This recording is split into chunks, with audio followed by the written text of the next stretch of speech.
เฮ้ย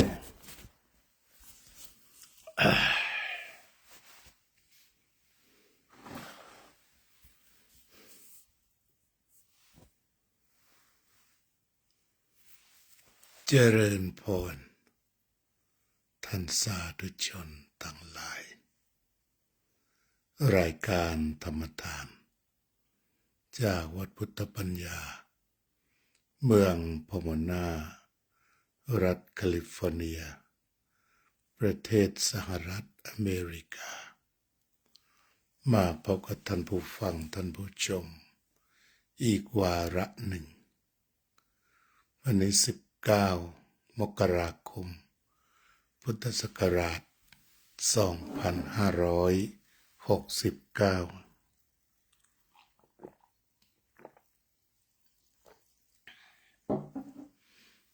รายการธรรมทานจากวัดพุทธปัญญาถ่ายทอดสดจากประเทศสวิตเซอร์แลนด์สู่ท่านสาธุชนทั้งหลายเจริญพรโยมสุนิตวงศ์สุเทพจะสวัสดีครับอาจารย์พัชรพลทิบายท่านสาธุชนผู้ใฝ่ธรรมทุกท่านขณะนี้สวิตเซอร์แลนด์บ่าย3 โมงของวันที่19 เดือนมกราคม2569อากาศวันนี้ของรอบๆบริเวณเมืองสังกาเลนก็กลับมาเป็นเมืองในหมอกอีกครั้งหนึ่งให้ท่านสาธุชนได้ดูด้วยอันนี้ก็เป็นเมืองในหมอกมองไปทางหน้าต่างแน่นตึก ไม่เห็นภูเขาหรือใดๆจะแน่นหนาขนาดนี้อากาศก็หนาวภายในตัวอาคารเนี่ยก็7 องศาเซนเซียสภายนอกก็คงจะต่ำกว่านี้เนื่องจากภายในอาคารเราได้ใช้ฮีตเตอร์มากพอนี่แน่นจริงๆแน่นจนไม่เห็นอะไรธรรมดานี่จะเห็นท้องทุ่งเห็นภูเขาเห็นป่าอันนี้ทัศนวิสัยมิด100%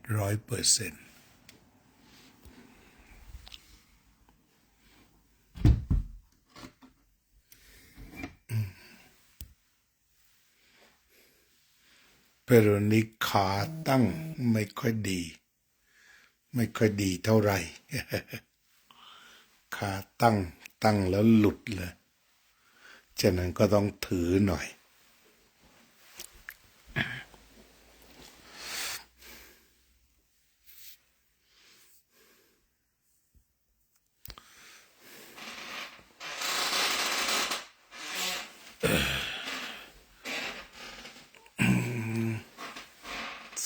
สักระยะหนึ่งเมื่อยมือก็หยุด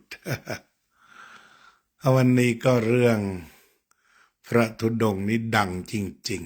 ๆถ้าเข้าไปในTikTokก็จะมีเรื่องของพระธุดงค์หลายเวอร์ชันโยมรัตินันเล่าให้ฟังเนาะวันนี้หนูไปงานหลวงพ่อท่านเจ้าคุณวัดขันเงินพบคุณยายทั้ง2 ท่านพี่สาวพระอาจารย์สุขภาพแข็งแรงชาววัดขันเงินก็ต้องไปกันพี่สาวปกติเวลาเปิดลานธรรมก็มาอยู่เหมือนกันเนาะก็ถือว่าอายุ88นะหลวงพ่อก็เห็นภาพอยู่ที่นำมาออกเป็นข่าวก็มีผู้มาร่วมงานเยอะดีใจที่สุขภาพหลวงพ่อยังดีมากก็เห็นระดับลูกศิษย์หลานศิษย์ไปกันพร้อมหน้าพระมหาเถระ อายุมากๆแล้วมีเวลาเหลือกับพวกเราไม่มากฉะนั้นเมื่อมีโอกาสก็ควรจะ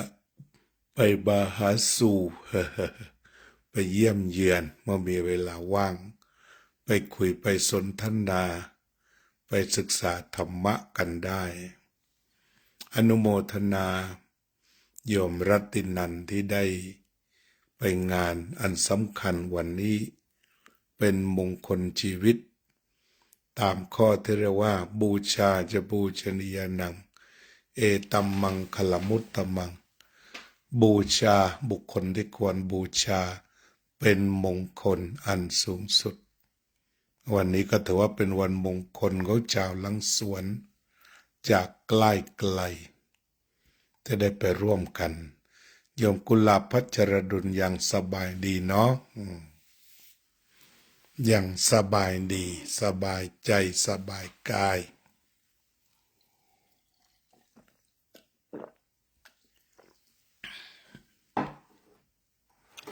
อากาศหนาวแล้วมันก็หิวน้ำอาจจะอยู่ในฮีตเตอร์ต้องดื่มน้ำเรื่อยๆเลยโยมเพ็ญศรียังอยู่สุราษฎร์ธานีนะกำหนดกลับอเมริกาเมื่อไหร่โยมนิพาพรยิ่งรุ่งโรจน์เจริญพรสบายดีนะตอนนี้คงไม่ต้องเลี้ยงหลานแล้วโยมนิพาพรหลานโตแล้ว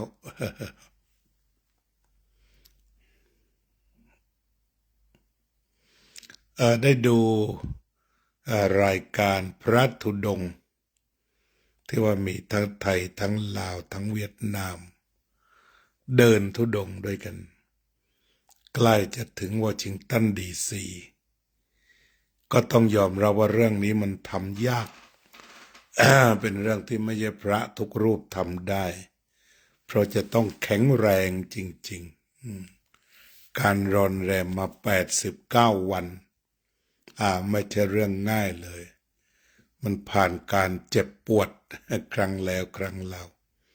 ฉะนั้นการเดินเพื่อสันติภาพจึงเป็นเรื่องที่ทุกคนเชื่อถือเพราะเป็นการออกกำลังกายแสดงความแข็งแกร่งอย่างแรงทางพระอาจารย์น่าจะหนาวมากๆเชียงใหม่14 องศาอย่างว่าหนาวเลยเมื่อกี้ดูภายในนี่มัน7ชิคาโกตอนนี้2 องศาฟาเรนไฮต์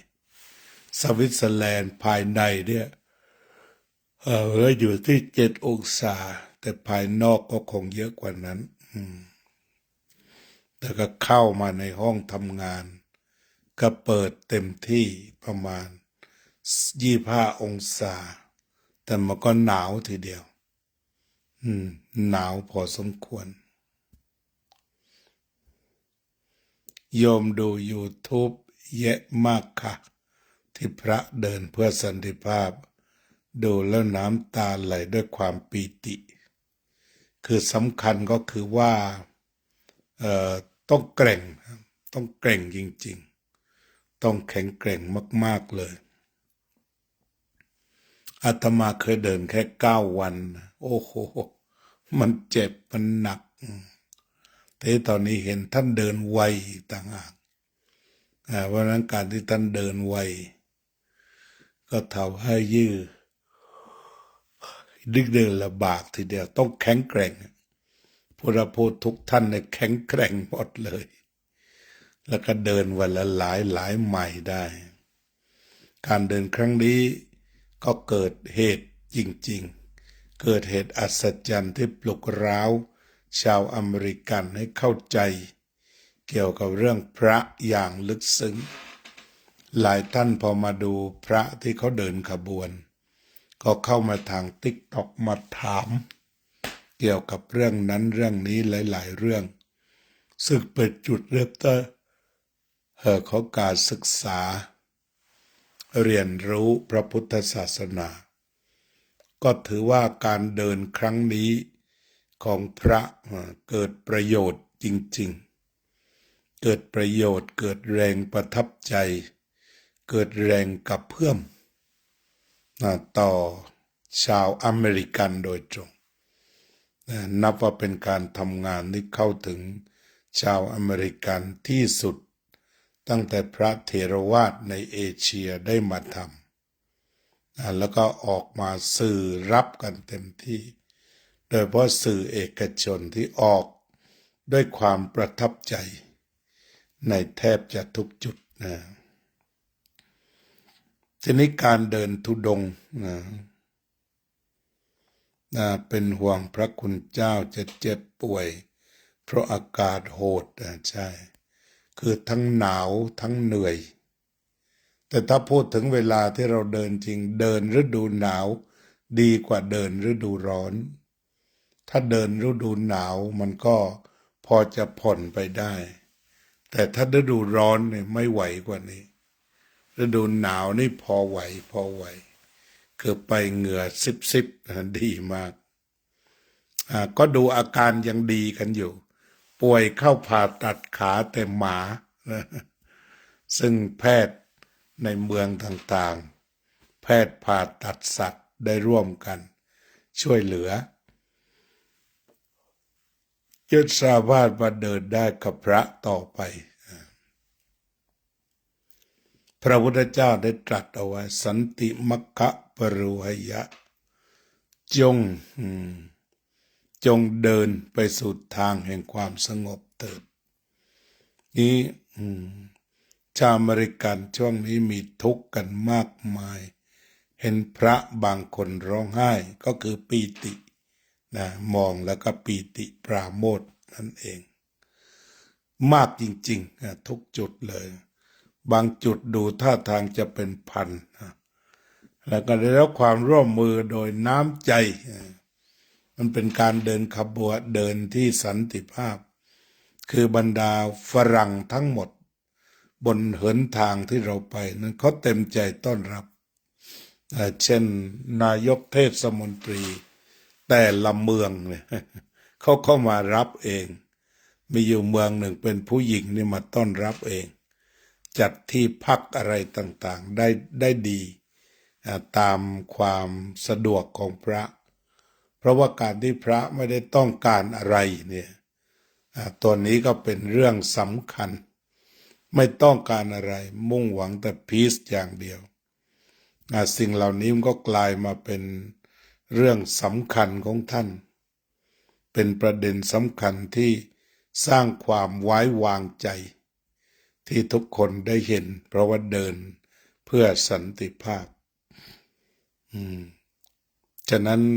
นับเป็นการเ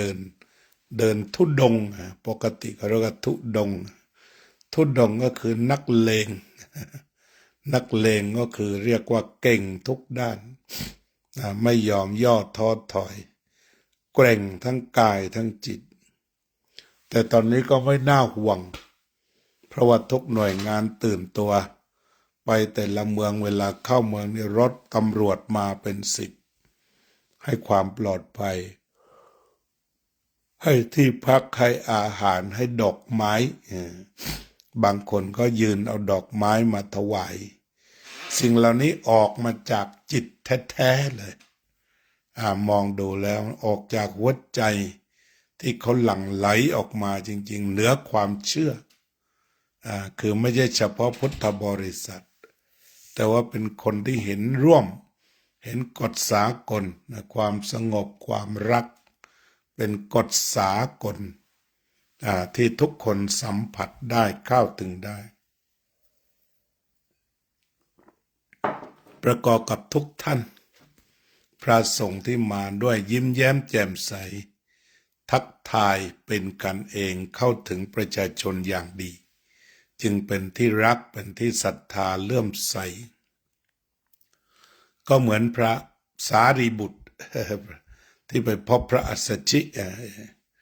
มาก็ว่าไม่ต้องเทศเก่งไม่ต้องพูดเก่ง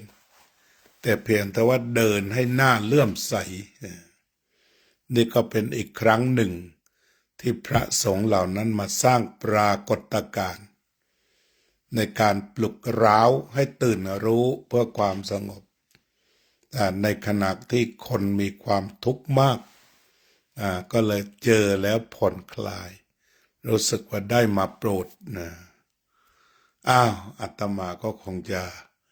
คุยแค่นี้ก่อนนะเพราะว่าขาตั้งมันไม่มีใช้มือถือก็เมื่อย โดยสรุปเราก็สรุปใกล้ๆว่าการเดินของพระนี่เกร่งจริง เราไม่มีโอกาสไปเดินที่นั่น แต่ถ้าเรามีโอกาสเราก็เดินรอบๆบ้านเราก็ได้ เดินสักวันละโลก็ได้ เดินเรื่อยเดินทุกวันนะเพื่อที่จะเป็นการออกกำลังกายอย่างดี แล้วก็ใส่สติสัมปชัญญะเข้าไป หัวใจสำคัญของการเดินสันติภาพ คือเมื่อมีสติสัมปชัญญะเข้าไปในการเดิน ก็กลายเป็นการเดินสันติภาพ เมื่อมีสติสัมปชัญญะเข้าไปอยู่ที่นั่ง